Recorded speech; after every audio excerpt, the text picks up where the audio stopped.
Akkam jirtu ijoollee Oromoo akkam jirtu jedhaa caal warri jiru isaan itoo jennu warra du'e san jechuudha. Isaan qofa dhaadessamaa isaan qofatu Oromoon fuulduratti ilaala. Kan jirtu walirraa uffatte ofiifuu duutu dhagaa. Nuyitu du'ee jira malee Eebbisaan fa'aa, Hacaaluun fa'aa, Taddee Birruu, Lemuu Qilxuu, Laggasaa Wagii isaani kan jiru. Oromoon lafarra deemaa jirtu onneedha madhaatti malee kan sammuun hin du'in muraasa. Walii mirmachuun hafee iyyachuunis qaanii ta'ee Waaqayyo immoo namni tokkichi kophaa ta'uuf kophaa jabaadha jedhee kophaa hin uumne wal faana toltii wal faana wal utubdi jedhee wal biratti uume. Oromoon garuu akka bineensaa wal dheessaa no. Ani Oromoo iyyachuutti sodaa, Oromootti iyyachuutti qaaniif leenca Oromoo manatti adurree ta'ee hafe.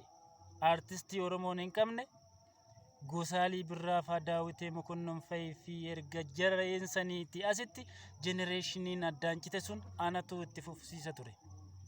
Dandeettii barreessuu yuunivarsiitii haayiskuulii san kitaabota faranjiirree sirboota faranjiirree biyya tanaarree caqasuurraan kitaaba dubbisuurraan dandeettii waan inaa kenne qooqa waan inaa kenne tana gabbiseera shaakalaan immoo. Ofii kiyyaa baay'eetti daareera maatii kootti rakkiseera itti ongeessera.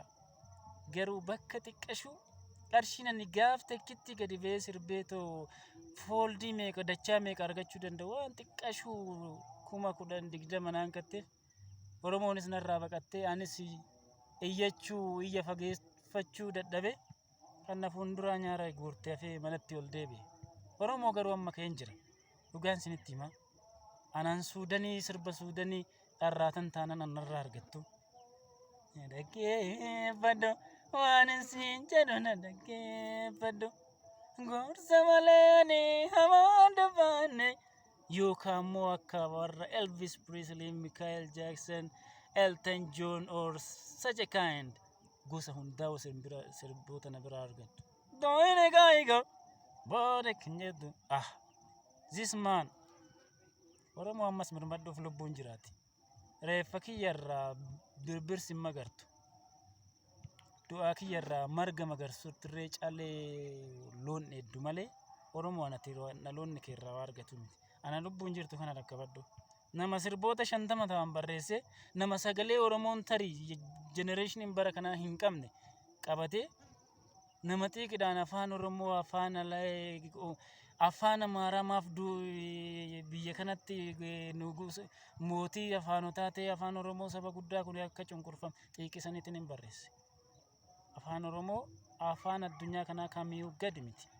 Waan faranjiin waan arabni or waan hindiin or waan afrikaan kaan ittiin taphatan weeddus ta'e fiilmis ta'e maal afaan Oromootiin qopheessuu ni danda'ama. Ani gama kootiin sirban qopheesse. Mee eenyumaafuu YouTube Oromia Voice of Oromia jedha seena. Sirboota muraasa achirraa ni argata.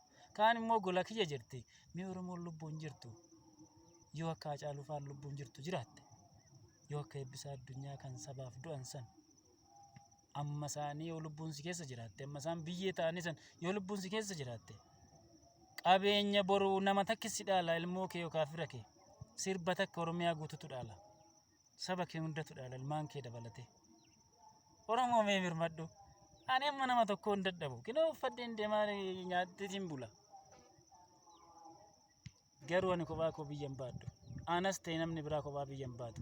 Artistoonni Oromoo hundi mootummaa biiliyoonaan bajeta qabatu qallabdi sirbaan. Televezyiiniin hundi ishiitu jala teessee sirba waliif filtu. Kan ijoolleen Oromoo itti biiliyaan itti dheebotan, itti dhaamutan, itti daalacha'anidha. Gaaf takka uffatanii gaafa kaan hooqqatanii kan itti bulanii har'a maaliif jabaarraa dheessanii utubaa ofirratti murtaa Oromoo.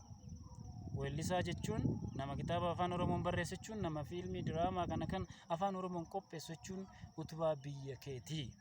Maqalee Asmaraan irra biyya ormaati durqee Oromoo moggaasee irra jiraate maaliif ta'e afaan Oromoo turraa badeessa dhaqe nama dubbatu namatti hin barreessu namatti hin dhaadessu dhabame. So Finfinnee nama deemaa jirti deemtira already deemtira. Afaan irraa du'eera namatu tarii irra jira xiqqoo ishii ta'inna qarqara. Boru Amboo sinduuti bakka nani jiru tuni Amboo sinduuti. Akkuma Maqaleedha akkuma Asmaraadha. Dacheen immoo dacheedha. Oromoon irraa duutii. Afaan kee irraa baqatta taanan aadaa kee irraa baqatta taanan. It is all over. Dhumate boru sanyiin kee afaan alagaatiin walitti haasofti. Oromootti immoo alagaa taate ishii qarqara tarii Booranaatti haftu sanitti jechuudha. Afaan keen jiru taanan lafa keerra irraan immoo namni keen jiru biyyi keen jiru jechuudha. Biyya keetti nama keetu orma sitti ta'a jechuudha. Ilmaan keetu boruu orma walitti ta'a jechuudha Oromoo. Galatoomaa waan na dhaggeeffattaniif dhaamsa kiyyatan garuu qoosan jedhamti. Ani waan inni itti dhiige waan inni itti cabe waan guyyuu sammuu kiyya nyaatu waan Oromoo walirraa baqatu fanarraas baqatame waan hin kophaa kiyya ta'eef waan hin kufe amma tana mataa ol qabadhee tosinitti dhaammadhe. Ana qofa miti gola ana irree bubbulee ijoollee waggaa 14 sitti dhaammata Oromoo. Ijoollee waggaa 15 sitti dhaammata Oromoo. Artistii kefaana be.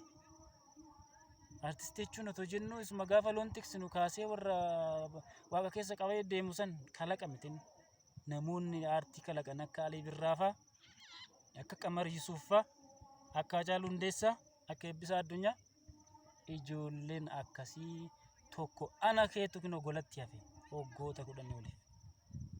Har'as garuu namti nagittuu warra akka koo gola teessoo taate malee warri qarreerra garmaamtu never. Kana siifin hima. Eenyume ati jedhee gabbaa itti nagaafadhu kaa. Kan angootu kaa kun iyyuu qabsoodha. Sodaattu ni qabsooftu kaa. Angoota taate anaan hordofaa YouTube Voice of Oromia or Facebook irratti anaan hordofaa. Horaa jedhii naa barreessi. Gaafa san sirriitti na barta. Hadaraa arrabsuu irraa qusadha. Arrabni nama cabsiti. Maal narraa hirrista jechuun hin jiru. Arrabni nama hirristi. Arrabsoo dhiise Oromoo. Diinni immoo na arrabsuu miti na ajjeesuuf nuuf taate.